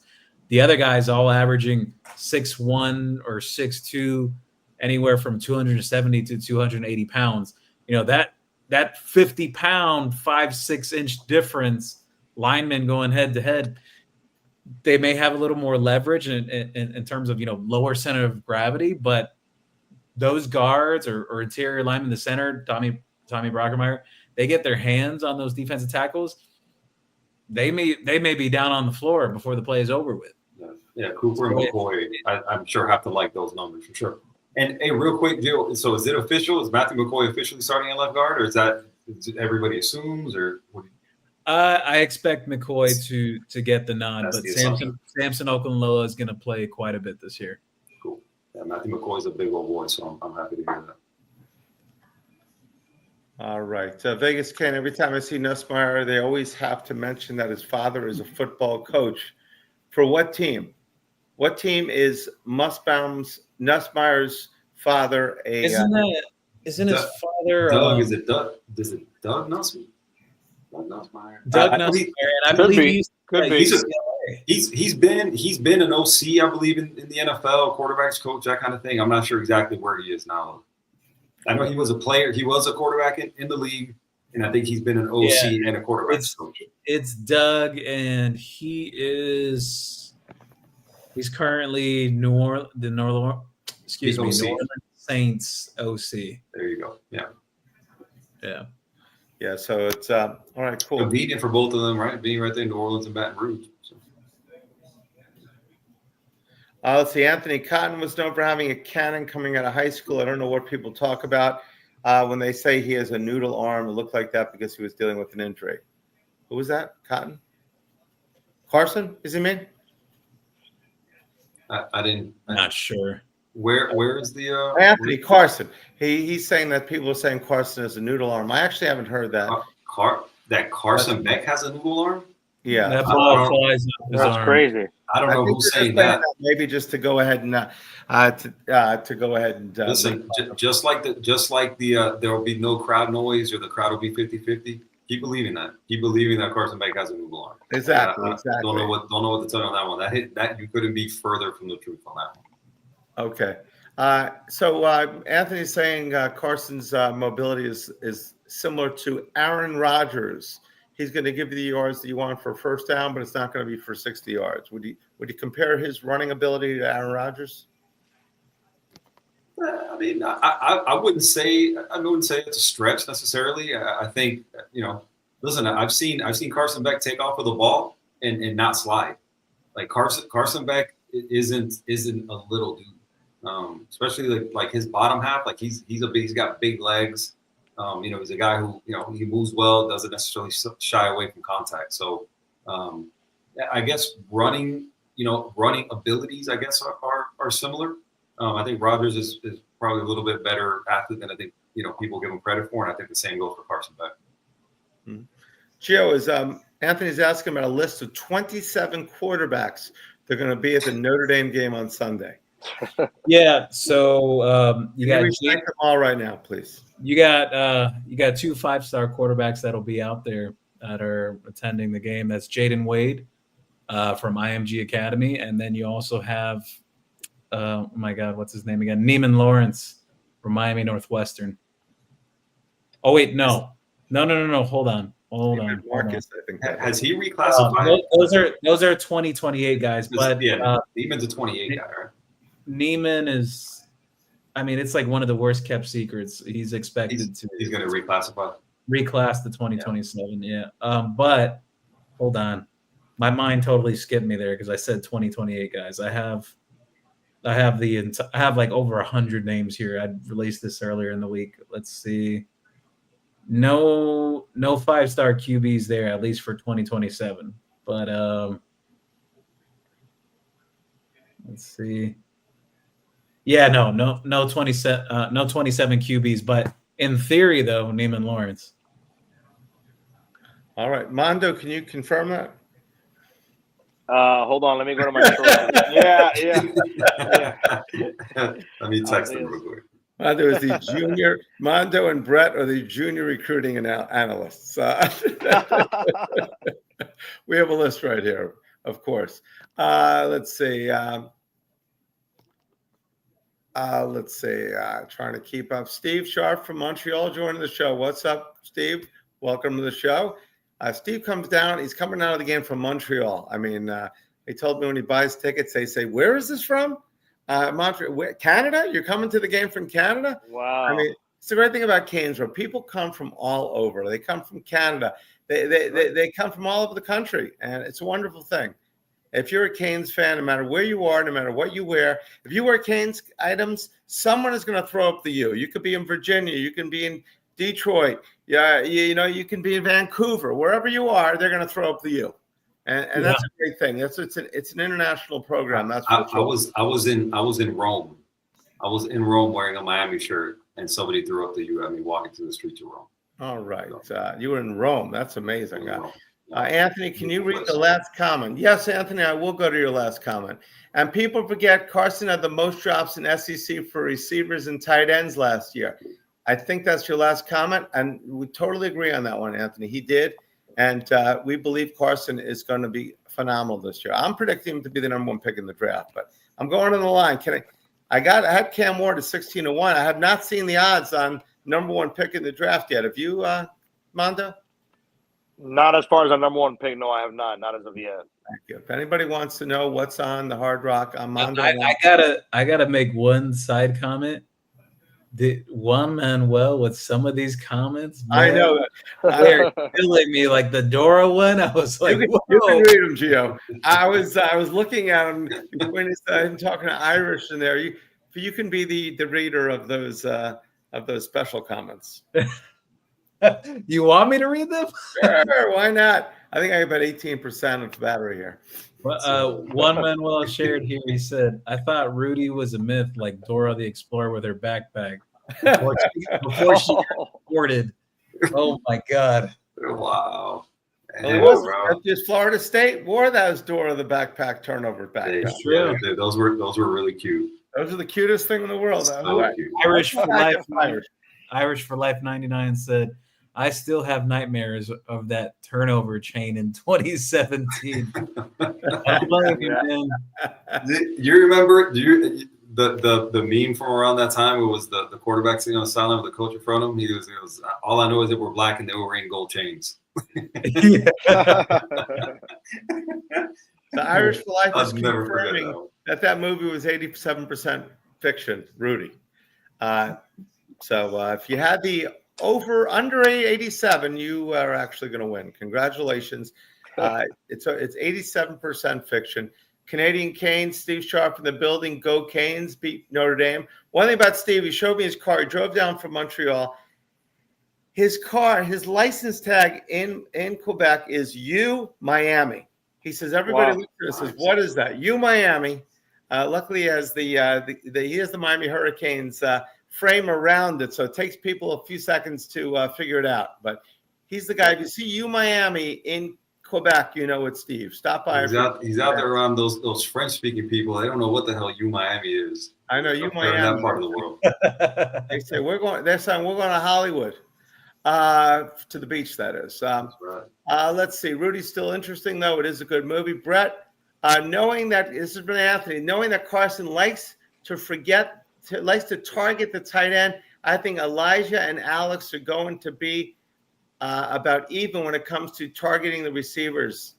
Is that what that says? To target the receivers. So he thinks that our top tight ends are going to go ahead and be huge targets. I agree, Anthony. I think they're both going to have fantastic years. I think just to kind of piggyback off that real quick, I think this is a year where you're going to see there's going to be 4 or 5 receivers, right? Whether it's receivers, tight ends, whatever. It's going to be about 4 or 5 players, all kind of within that, your leading receiver has 700 yards, and then you're going to have 600. You're going to have a couple guys with 400. You have another guy with 250, 300. I think I don't think one guy is going to run away with it. the last couple of years I've been with X. I think agree. there's If gonna we be have 5 guys for 500 yards, 5 guys for 6, that'd be pretty cool. These 7 teams aren't going to know who to go ahead and go ahead and we're going to spread it around evenly this year. Exactly. Is that kid Spafford a slot wide receiver from Vegas? Kane? He could play on the outside too. He's either going to be a Z or a slot. He could play both. Okay. Paulie is giving, I guess, the wide receiver his comment. CJ and JoJo are the guys. Anthony, I think Elijah is going to be the most successful passing target for Miami this year. 90 catches for 1,200 yards and 8 touchdowns. Wow. That would be something. Yeah. That would be awesome. I mean, Gio did say right from the beginning he thought he is special, the best player on. You're saying he's the best player on the offense? At least from what he could do with the football in his hands, yeah. If you ask me personally, I think his long-term position is running back, but that's technically not needed right now. Like he'll see snaps there at running back at different points in the season, but I think long-term, like NFL-wise, like next level. Yeah. Wow. Interesting. Blue, the first thing I do when I get off the plane is I'm heading over to CanesWear on Saturday. Thank you very much. There you Blue. go. We'll look forward to seeing you Saturday morning. 1 milligram of epinephrine. Does Notre Dame have a true freshman starting on the OL on Sunday? There is one guy in question. Gerby Lambert is a 4-star recruit. I remember. Gerby? Yeah, Gerby is his first name's Gerby. Gerby Lambert. Never met a Gerby in my life. He's a redshirt freshman this year, though. No, I think he was injured last year, if I'm not mistaken. I believe. I think that's what it was. He was injured all year last year, or at the very least the majority of it. So I think he's never started, but I think he's a redshirt freshman, because he was a big time recruit last season. Yeah. Mondo, have you heard Gerby before? Have you heard Gerby before, Mondo? No, I've heard of a Herbie, not a Gerby. I've heard of a Kirby. There was a Furby. Wasn't there that Furby, that stuffed animal or something like that? Exactly. I actually do this with a couple of my buddies. We go with a name, and then we just start naming names. First, like connections of names.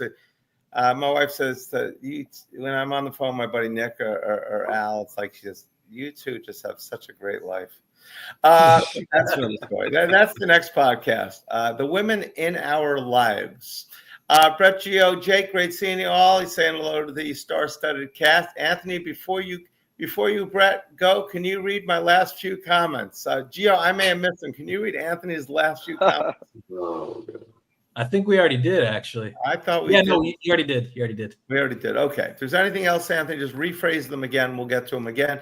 Lou from Dade, welcome to the show. Let's go, you. Brian Kelly equals Jack. Is that a Jack pin or a Jack? What is that? I think it might have been the emoji for like a poop sign. That's a poop sign. That looks like okay, maybe. I think you put that. Jake, I was hoping you all would be on when I get done with dinner. Oh my God, it's so weird being 3 hours behind out here in Tacoma. Well, look, it's Jake's joining from Tacoma. Thank you, Jake. All right, let's see. Gio, let's hear some of your comedy act. I don't think Gio's doing I'm not funny like Michael. Gio is going to do comedy. You're doing Gio comedy? You're not doing comedy, right? No. I'm not funny. Be in the crowd. Be in the crowd. The Gio Million Comedy Hour.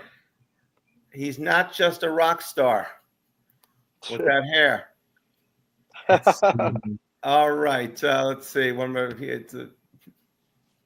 Anthony Knapp was last year a true freshman, is what Irish for Life is saying. Yes. Irish for Life also. And he actually, this is a good Notre Dame fan to have on here. And because he is giving us, important information, not just saying Irish by 100 like some of the Irish guys. Some of the Notre Dame guys, we're going to have 86 sacks. So Irish for Life, thank you. You're awesome. He said that he thinks the bad weather is going to favor Miami. Interesting. I don't know, actually. Is Mario practicing in the rain? We're getting a lot of rain. Or is he only practicing inside the bubble? In all kinds of weather. Okay, good. They got to be throwing a wet ball in practice, I would figure, no? You have to. I mean, you got to figure it out. You know, that was one of the things when they built the indoor practice facility for the Dolphins. It's like they were practicing in all the time. They lost their whole home field advantage. So hopefully Mario was out there with that stomping in the puddles and everything like that. Devontae Smith, an all-conference type nickel. He is covering Malachi Tony. That's Notre Dame's nickel. His name is Devontae Smith also? Yeah, Devontae Smith. Yeah, but I'm not that high on him, actually. I think Leonard Moore is really good. I think Aiden Schuler is pretty good, too. I'm so on Christian Gray, the other corner. But not that big on Devontae Smith. I think Malachi and Ray they could get some favorable matchups there. If you didn't know, Mondo, Devontae Smith plays for the Eagles. Yeah, he's prime for a big season. There you go. Possibly Devontae Smith for Alabama, possibly the greatest first half I've ever seen in my life in sports. I mean, that was amazing, that first half he had. Who they played that year? Was it Ohio State? Or what about also? I think wasn't it Justin Jefferson had like 4 touchdowns again in the Natty against Clemson, wasn't it? In 2019, I think Justin Jefferson did that. Yeah. Yeah. Did he have 4? Wow. Yeah, and then in one half. Yeah. So I think he had 200 yards. I thought Smith, but Devontae Smith won the Heisman. Yes, he did. Yes, I actually wanted the Dolphins to draft him over. Who's the guy? I got a fun fact for you guys. Waddle. What former Miami head coach was Devontae Smith originally committed to? What former Miami head coach was Devontae Smith committed to in high school? Wow. He's a head coach of a team right now? No. Oh, you said former head coach at Miami?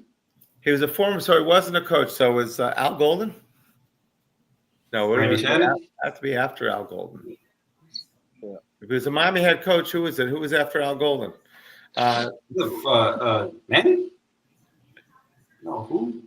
Can't be. Who was before Mario? I'm lost. Manny was before Mario. Manny, that's how it had to be. It had to be Manny. No, because he came out. He came out in. I don't think what year it is. Devontae Smith at one point was committed to Georgia with Mark Richt. Oh, well, I didn't think he was. I didn't realize. I was going to say Rick, but I thought Rick was so long ago. It seemed. I didn't realize that. Yeah. Very good, Gio. That's the question of the day. That was worth a $100 CanesWear gift card if anybody could have got it. So after the fact, and nobody got it, I'll say it. Juan Manuel, good question. Who can Beck attack in the Notre Dame secondary in coverage? 2 guys in particular, I think Jalen Stroman and Devontae Smith. I think they could challenge those 2 guys. All right. Anthony, he's an analyst or a consultant for the LA Rams right now. Who is? I think they were talking about Nussmeier's. Okay, so it's all right. I wanted to make sure to get Anthony's question. Irish, okay. Irish for life. Notre Dame will play a lot of cover 1 and bring a lot of players after Beck, but Miami's offense is designed to be fast release, so that will be an interesting matchup. Irish for life, 9 knows the stuff. They're going to play a lot of man coverage. A lot of man clubs, so I like that. The fast release. Vegas Kane, good point. Our backs are heavier too. Is this the heavy combined weight of these 3 backs and size? Is this the biggest backs we've had in a long time? Quite some time. Fletcher's about 6'2", 225. Lyle 6 foot, 205. Shamar Brown 5'11", 220. They got quite considerable size in that room. No, it's awesome to see.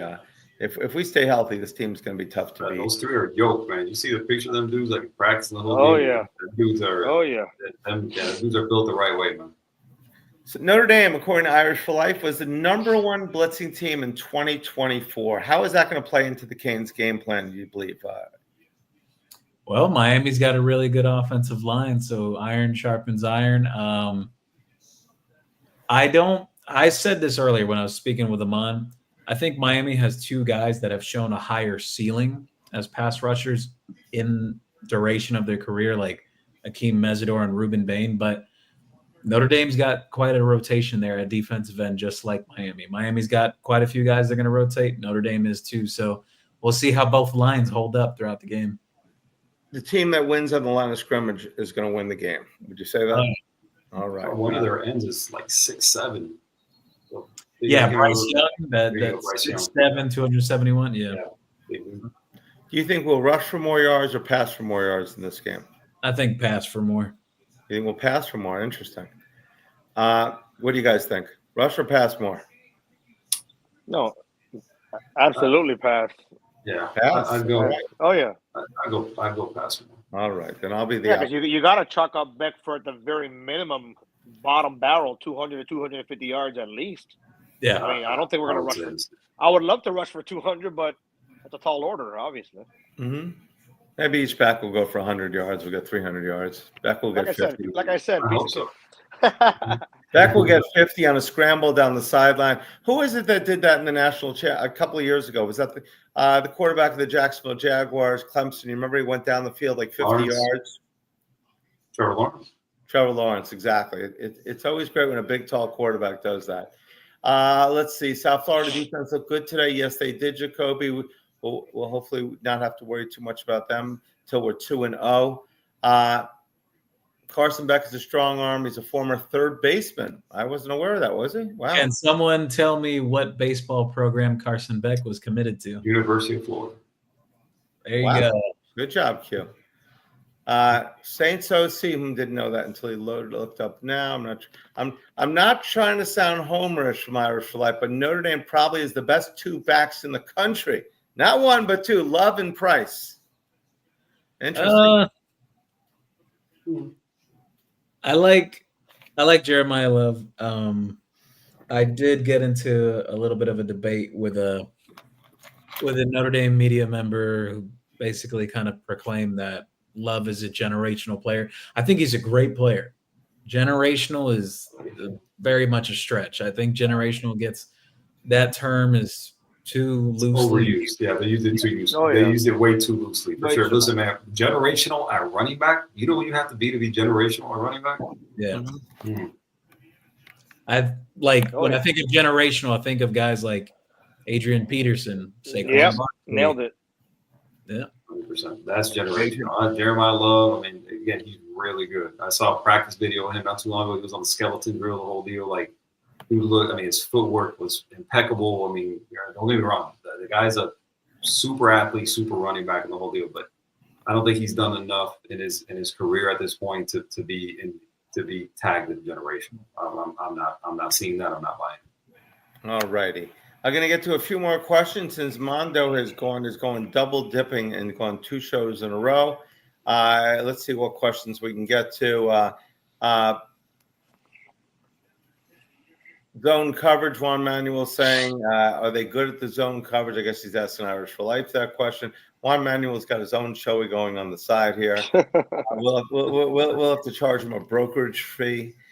Christian, okay, let's see. Christian Gray is going to be barbecue chicken on Sunday night, according to Blue. Last time I was in the OB from Notre Dame, Miami, I got a lot of "We're number one" signs. There you go. I think I know what number one he's talking about. That was funny. Let's see. Mondo, with those guns, is the designated Modelo beer bottle thrower to the Notre Dame? Okay, you're the designated bottle beer thrower. For the team bus. All right. I guess I know my purpose for Sunday's tailgate. Is that Exactly. right? Mondo actually has a side job. He's going to be launching T-shirts into the crowd from the field. Mondo, everyone scrambles. I don't care what it is. Give me one. Give me one.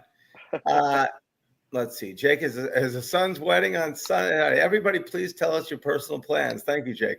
I have my son's wedding on Saturday, so I had to travel from Orlando to Tacoma instead of South Florida, but I will be repping, even if it's in last year's orange Canes shirt.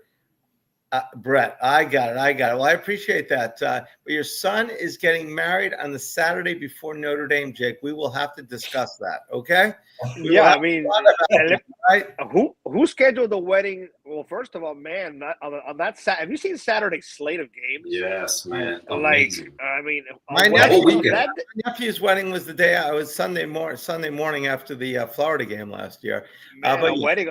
Geez, a wedding on this Saturday is that is a tough one, Jake. that's almost criminal.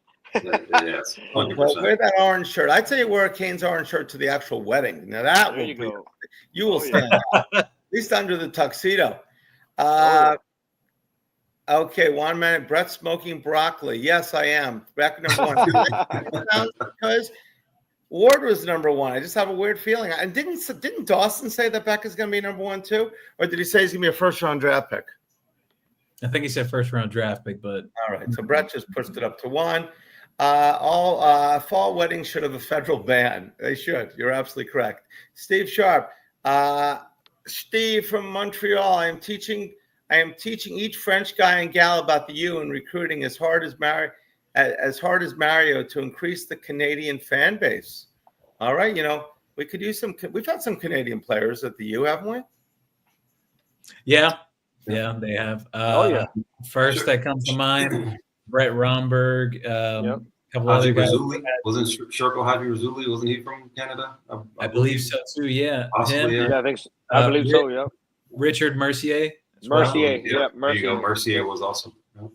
All right, so let's see. But that is a good idea, Steve. Oh wait, Akeem Mesidor is from Canada. There he is. I was like, oh, there's somebody current that's on there. Akeem is from Canada also.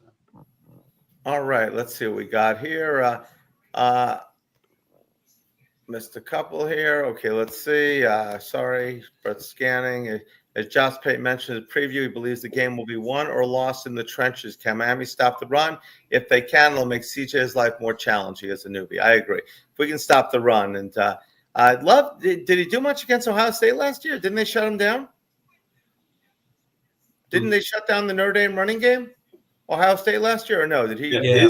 His the biggest games they played last year, Love didn't perform well in them. Okay, that's what I thought. Steve Sharp, can our secondary, who are also playing together for the first time, hold it down for us, be a strength for us? I know Gio from previous shows is very high in the secondary, correct, Gio? Yes. And I love Zach Poyser, not just because he's been coming to CanesWear since he's like 5, which he has. But I think we're going to have studs in the defensive backfield. I mean, I can't say enough. I think this team is stacked. Yes, they are. Let's see. People are going to be saying we need to watch out for USF. Yes, they will. We book it. That is what we'll hear. And hopefully we're 2-0 at the time. Irish for Life admits generational is a stretch on Love. So he's saying he's not the next Barry Sanders, who, by the way, I think was the greatest college running back of all time. You look at those stats of Barry Sanders. Marshall Faulk underrated. Marshall Faulk, San Diego State. He was one of the greats in college. He wanted to come to Miami, Marshall Faulk, correct? But Miami didn't want him as a running back. He wanted to make him be a corner or something, wasn't it? Dennis Erickson wanted him as a cornerback. Yeah, exactly. He really wanted to come to Miami. We were his first choice. No, we had Baxton that day, but we did not have Marshall Faulk. Correct. Miami Dan said it before me that Barry Sanders is generational. Let's see. Love hasn't been getting enough of work late to be generation. Love only rushed for 100 yards 5 times last season. The teams are Purdue, Army, Navy, Virginia, and North Indiana. What's so special about that? Good point. Mark Fletcher about to put the nation on watch. I agree. Fletcher is going to ball out. A couple of guys earlier said Jordan Lyle, but I think Fletcher is going to be a beast in this game. Last year, Love split carries with Price and Leonard. That obviously limited his ability to rack up stats. Price only rushed for 100 yards 1 time last season. That was against USC. Something ain't adding up. Let's see the real numbers. Okay, they were splitting carry. Okay, we're talking about Daming and Martinez last year was like 7.2. I think Martinez was a beast. I think once he got going after the first couple of games, all I talked about the first couple of podcasts last year, Mondo, was give the ball to Fletcher. Martinez isn't doing well. and then Martinez became a power back. Still wish we would have given him the ball more against Syracuse, Georgia I Tech. will say one thing about Notre Dame's star guy in the backfield, Jeremiah Love. My one concern is this because, again, Miami's defense is different now. They've made quite a few additions at linebacker, especially secondary as well.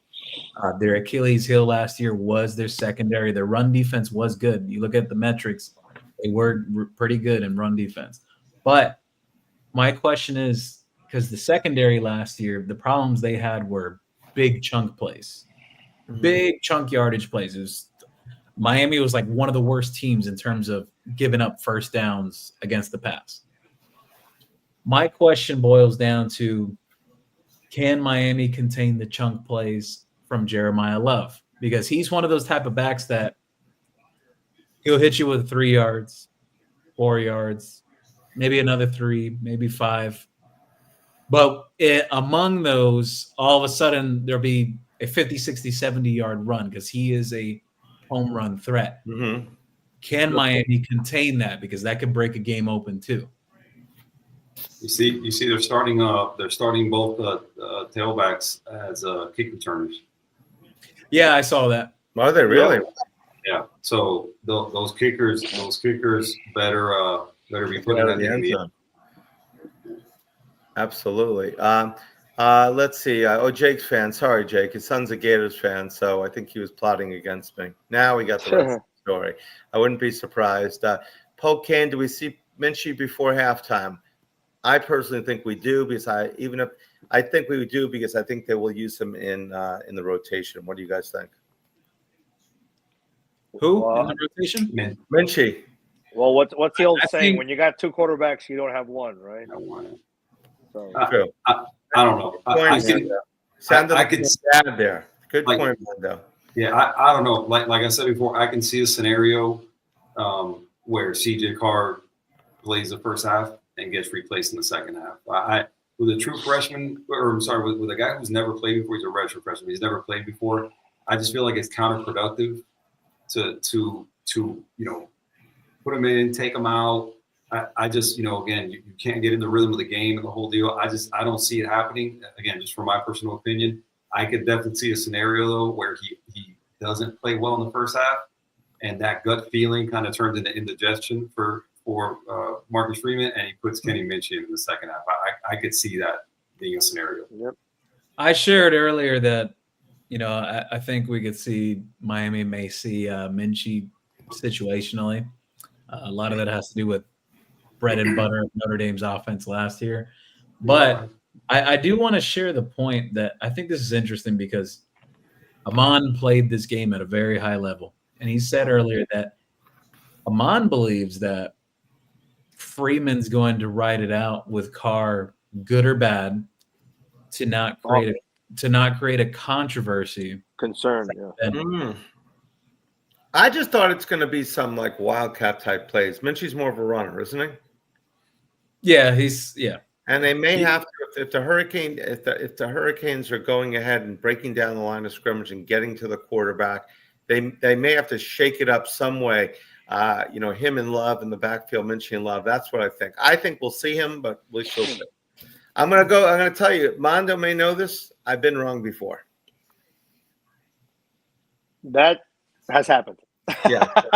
All right, Mondo, you're wearing a medium shirt, Miami Dan says. I think he's wearing a small, actually. Well, hey, but blame Brett. This is a CanesWear shirt. I got it at the store. Yes, I'm So going blame to him. I'm telling you, the female crowd, this is the highest rating we've had. Gio just reported 3,600 women are watching this show because of Mondo. I mean, who knew it was that many? So congratulations. Of them, only Lorraine has been commenting. Let's see. Mesidor, yes, is from Canada. Jonathan in blue hit that right on the head. Let's see. Enjoyed play. In all fairness, we got a few waiting here. Below anything here we got. Either. Let's see. Marcus Dupree was also one of the great college running backs. Yes, he was. But let's see.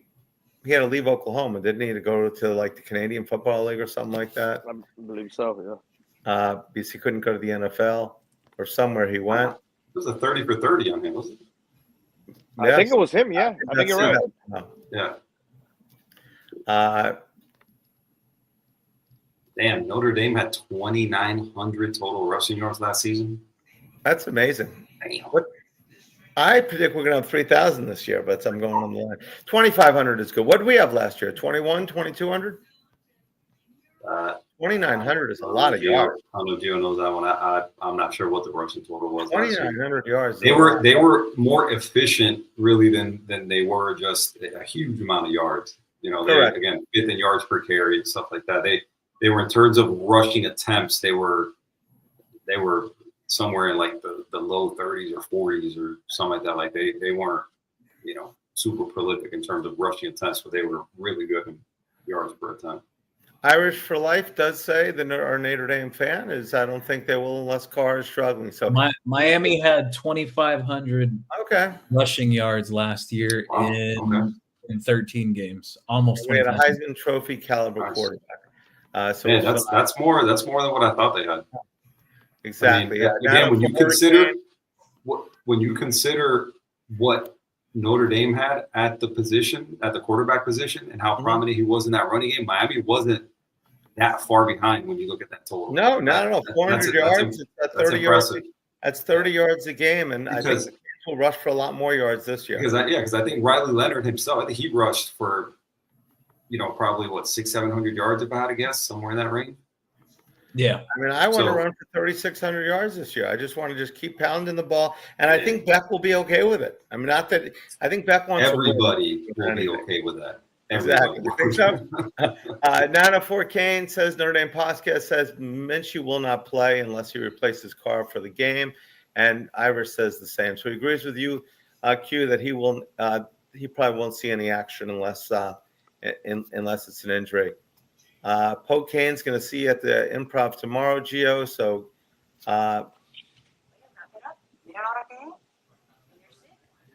let's see here. Yeah, checking something out here. All right. Yeah. So it's a lot of people talking about the Love running. Love ran for 14 carries for 91 yards and 6.5 yards against Texas A&M defense, measuring how good. All right. So yeah. So I mean, we'll see. Is Ashton Genty? Probably not, right? But you never know. This year could be a knockout year. It's obviously going to matter how good their offensive line is. Is their offensive line as good this year as it was last year for Notre Dame? Yeah, they have most of their starters returning from last season. Mm-hmm. And from what I heard, they were talking about last year was supposed to be kind of that year where people didn't expect much from them, and they overproduced, and so now they're expecting that to kind of carry over. So even though was this Jagasaw, right? Was their starting? I don't think he was a starting left tackle, but I know he was the starter. I can't remember if he was that guard or tackle that broke his arm in that ATV accident. I know they're going to be missing him, which is big. But it seems like that line is talented and deep, and I guess they can absorb that loss. But that's definitely a big loss for them. Let's see. Poke Kane, Brett, I will see you Saturday at the store. All right. He's going to see Gio tomorrow. He's going to see me Saturday. He's coming down with our good friend Colorado Kane, meeting at CanesWear. Good to hear. Gio may be there Saturday morning as well. We'll have a little reunion there. All right. Everybody's invited Saturday morning. Come on down, one for all, before the line starts forming. Radio 331, thank you for joining the show. I think Bain and Lyle will ball out on Saturday. I agree. I think Bain, nobody's talking about Bain. I mean, they're talking about him, but I think he really wants to come out with a bang. Last year, he got hurt in that game against Florida early. Justin, Notre Dame sniper, Gerby Lambert will be interesting to watch at RG at right guard. And Justin says also, as a Notre Dame guy, no running back is going to get 25 carries a game in Notre Dame with their running back room. Be interesting. Most teams are by committee now. What you saw with Ashton Genty last year at Boise State is really not the norm anymore. All right. All right. I'm glad. Well, thank you for all the Notre Dame guys for joining us. We appreciate it. Feel free to drop by next week if the Canes win. When if for some reason we don't, just feel free to stay at home. We're going to be upset enough here. But I do predict the Canes will win 48-21. But we will see what happens. I know it's a big game. What's your prediction, Q? Hey, Brett, I hope you are 100% spot on that score. I'm not seeing it quite that high. I think the over under. I think I saw it's 49.5. Mm-hmm. I think I could see it. I could see it being somewhere in that like 27-20 range, somewhere around there. But definitely on Miami win the game. All right, great. I may lose power in a minute, guys. Mondo, what do you think of the final score of the game? No, I've had it for weeks now, 27-17. Yeah, like Q just mentioned. Yeah, the total it started like at 54.5 a couple months ago. Now it's dropped to like 49.5. Obviously, money pouring in on the under, plus Notre Dame's quarterback uncertainty. So, yeah, I got a Miami 27-17. I know Gio's got it, 38-17, if I'm not mistaken. Oh, you guys are close. That would be. I'll take it. That would be delicious, certainly. That would be amazing. Well, great. 48 sounds even better, so we'll see. Absolutely. If any of the one of the four of us pick it, I'll be very happy. Very, very happy. Well, guys, thank you to everybody for joining the show. We appreciate it. It was a great show. We had hundreds of different comments. We really appreciate it. We look forward to seeing you this weekend at CanesWear. Guys, before I fall out of time here, where can they find you, Gio, this weekend? Q and Mondo. Yeah, everyone could find me tomorrow at the Fort Lauderdale Improv, the Dania Comedy Improv, actually. Just people come out there about 4:00 in the afternoon. We're starting about 4:30, going to about a little after 6. Me, Alex Donald from Locked on Canes, Michael Yo from Comics on Canes, the comedian himself. He's going to have his stand-up comedy show at 7:30 after that tomorrow. It's going to be fun tomorrow. I got some parties I'm heading out to on Saturday as well. Some private events I've been invited out to. Just alumni and stuff reached out to me. So it's going to be a lot of fun leading up to this game. That's awesome. It's like a national championship almost. Everybody's coming into town. And everyone can always find me on this podcast, the CanesWear podcast, or on Who Wants Smoke with Amon Richards. I make appearances on Locked on Canes. Sometimes I'm on WQAM. I try to spread myself around as much as possible. And we love the new haircut. We got to say that, Gio. Thank you. It was well overdue. Q, we appreciate you joining the show today. Thank you so much. Stop by anytime. Where can people find you? Guys. You can find me on X at Hate Football Pod, on YouTube at I Hate Football Podcast. Same thing on Instagram, I Hate Football Podcast. I get together from a good bit with Will from 305 Sports Now, and my guy Russ on the College Football Blitz. So we'll be around. Hopefully, get to do this with you guys more during the season. I'll get with Bobby and see if as we tag along with you guys again, man. But I always appreciate you guys letting me on, man. It's always a good time with you guys. Absolutely. I'll be down there too this week. I also sitting in, then we talked about 134, section 134. Should be out there pretty early to tailgate and do all that stuff. So hopefully we catch you guys out there also. No doubt. For sure.